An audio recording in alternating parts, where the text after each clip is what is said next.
The sad reality is that I've known about a thigh gap since I was 12. But it wasn't long after that yoga class before I started seeing that terrible phrase everywhere.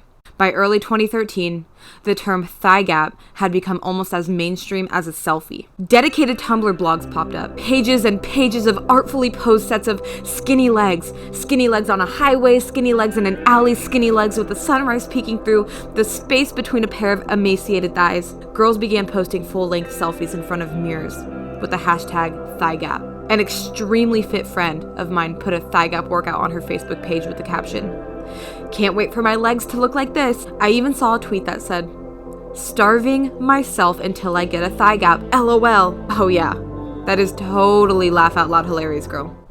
This is from an article from Cosmopolitan, along with many more of people who are romanticizing thigh gaps and thinking that a thigh gap is the social status that is the epitome of all things beauty. And if you saw my last video, I talked about how I feel about thigh gaps and my response to thigh gap workouts in a week, in a day, overnight videos that I see everywhere that are targeting young and impressionable people who are in pursuit of a thigh gap. I'll link that video up above and down below so you can have context for this part 2, because in this part 2, I wanted to make it a very specific video as to how you can begin to love and appreciate your body the way that it is and not be chasing this unrealistic idea of what beauty is supposed to be by the media and by all these Instagram models and everybody out there who thinks that being thin and being skinny is the only way to find beauty and happiness and love. And it's just something that I've been feeling really passionate about lately, and let's get into it. If videos like this interest you, where we challenge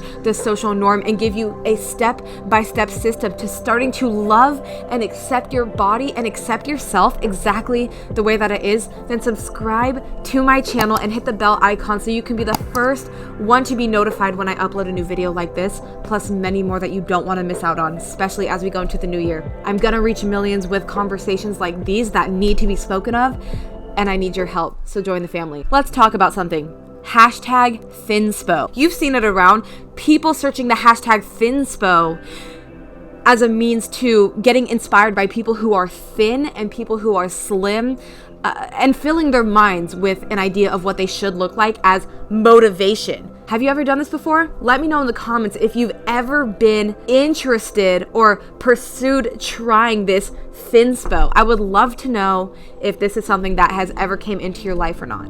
I know it has for me, but thinspo is something that we see everywhere. And not only thinspo, millions and millions of Instagram users are following accounts of thin Instagram models and Victoria's Secret models and all kinds of influencers, not for the fact that they just love them and they think they're intelligent and smart and the change of all things, maybe for some, but a majority of people who are following these accounts on Instagram and filling their feeds with these thin women, and I'm not saying they're not beautiful, they are beautiful, but a majority of people who are filling their accounts with these people are doing it because they're in pursuit of the same thing. I saw a quote once and it went, "You should be following fitness influencers not because you want their body, but because you're motivated by the work that they do," or something along those lines. And it really makes me think, a majority of the people that we follow, again, I'm not speaking to everybody, you know who you are, a majority of these accounts of these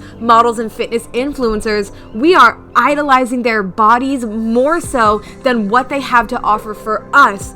In fact, sometimes we're feeling badly about ourselves because we can't help but compare ourselves to somebody else. And when you're doing that, you also have to understand that you're comparing yourself to someone's booty popped, sucked in, angled, titty lifted picture.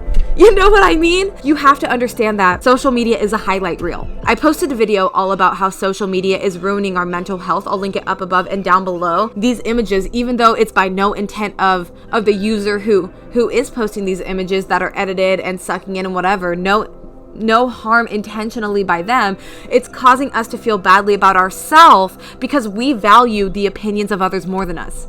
That's what it really comes down to. Think about it. Why do you want to be thin? Because you want to feel good? I feel great, and I don't look like those models. I feel great in my body. And you know what? When I was struggling with my eating disorder and my body image in a worse degree than I am now, sometimes I would wake up in the morning and I would feel great. And then I would look in the mirror and I didn't think I looked great. So I instantly was in a bad mood all day. So if your goal is to feel good, focus on feeling good. Okay, so under eating, starving yourself is not going to make you feel good. Over exercising to the point where you're exhausted and you're not enjoying what you're doing is not going to make you feel good. You have to be self-aware enough to realize that the actions that you're taking because you think you want to feel good, in all its reality is that you want to be thin. And you want to be thin because fill in the blank.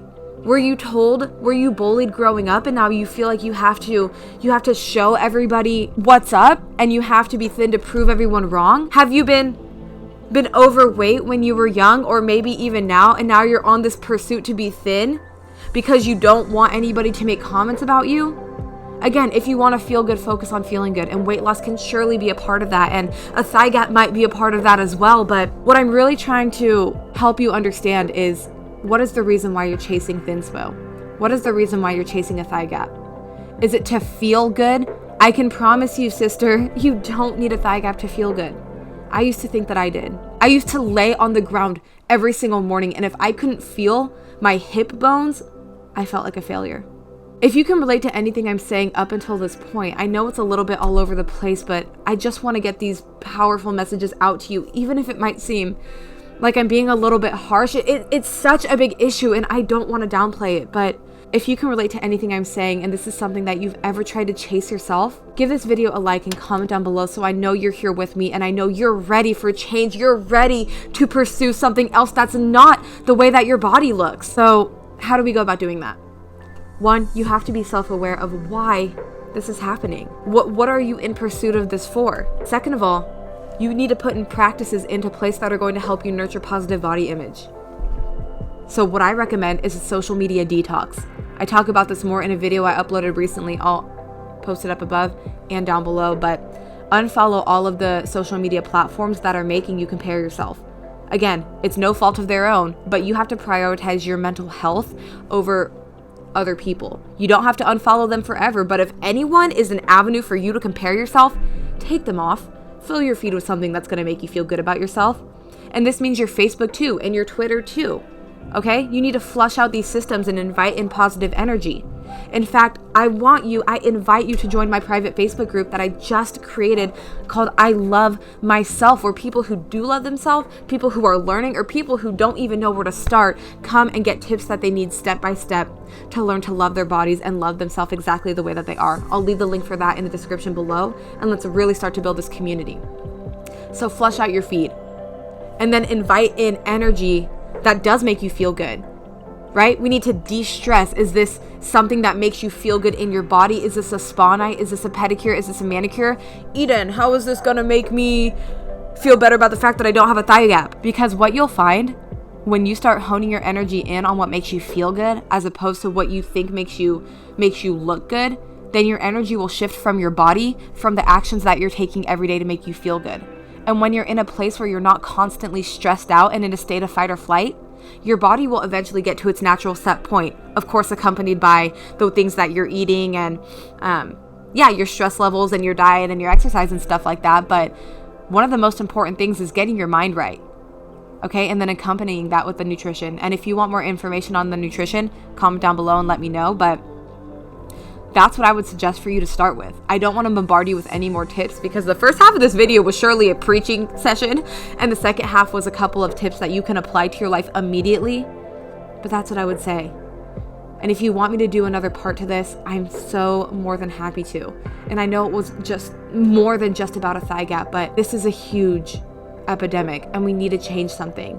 And if you're here with me and you're ready to make this change with me, go join my Facebook group, download my free Loving Your Body Through the Holiday Seasons workbook, and comment down below, subscribe to my channel.